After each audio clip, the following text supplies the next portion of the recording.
Le poème intitulé Souffle se trouve dans le recueil L'heures et lueurs.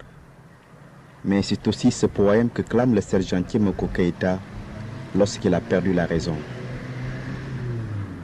Écoute plus souvent les choses que les êtres, la voix du feu s'entend. Entends la voix de l'eau, écoute dans le vent, le buisson en sanglots. C'est le souffle des ancêtres. Ceux qui sont morts ne sont jamais partis. Ils sont dans l'ombre qui s'éclaire et dans l'ombre qui s'épaissit. Les morts ne sont pas sous la terre. Ils sont dans l'arbre qui frémit. Ils sont dans le bois qui gémit. Ils sont dans l'eau qui coule. Ils sont dans l'eau qui dort. Ils sont dans la case. Ils sont dans la foule. Les morts ne sont pas morts. Écoute plus souvent les choses que les êtres. La voix du feu s'entend. Entends la voix de l'eau. Écoute dans le vent le buisson en sanglots. C'est le souffle des ancêtres morts, qui ne sont pas partis, qui ne sont pas sous la terre, qui ne sont pas morts. Ceux qui sont morts ne sont jamais partis.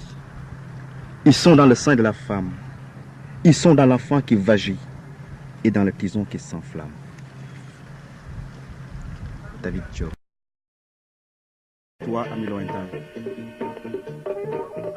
Les amitiés, ma tendresse, mon affection, ma gratitude, mon amour ou mes répulsions, je préfère me réserver les privilèges de les cultiver dans mon coin de mon jardin intérieur, comme dans un tabernacle presque pur et par pudeur. Mais voilà qu'il s'agit de message à tous les amis de l'autre rive, je me surprends à déroger à la règle. En effet, j'estime qu'aujourd'hui, plus que jamais, le monde a besoin de promouvoir la compréhension mutuelle des peuples. La voie la plus rapide pour y parvenir est d'offrir à l'homme de la rue, comme on dit, l'occasion de prendre conscience des problèmes qui nous assaillent, qui assaillent du moins ses semblables.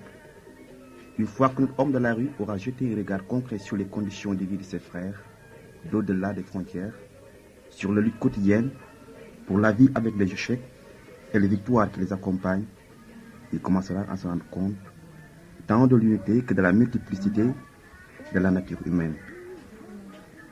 C'est à comprendre que l'étranger, quelle que soit son apparence extérieure, n'est pas seulement un étranger, mais un individu en dernière analyse, digne de sympathie et de considération.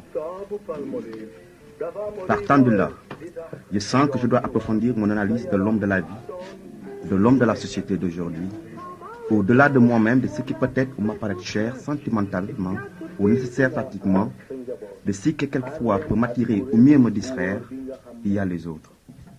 Les autres sont importants. C'est la chose la plus importante.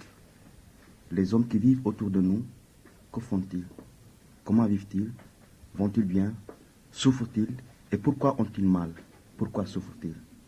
Rien de ce qui arrive autour de nous ne nous est étranger, dans la mesure où nous sommes hommes, une partie de l'humanité.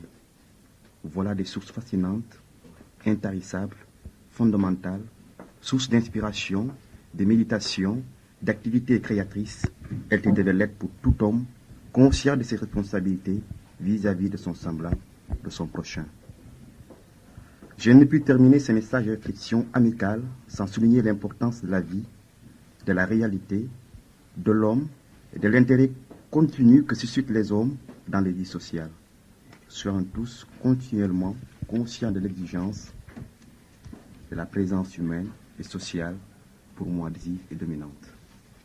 Jamaï. Le chant des rameurs.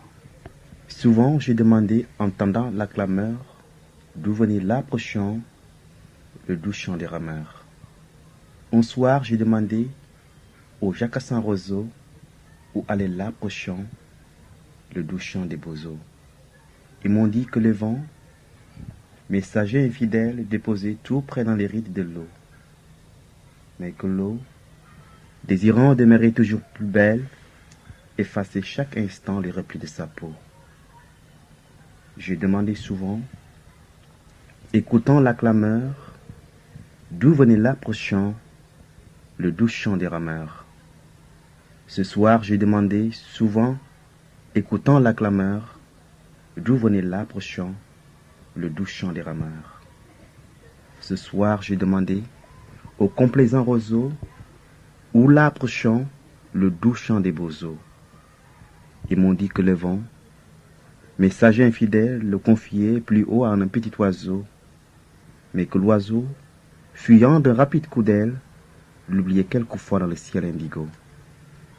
Depuis ce soir, j'ai su, écoutant la clameur, d'où venait l'approchant, le doux chant des rameurs.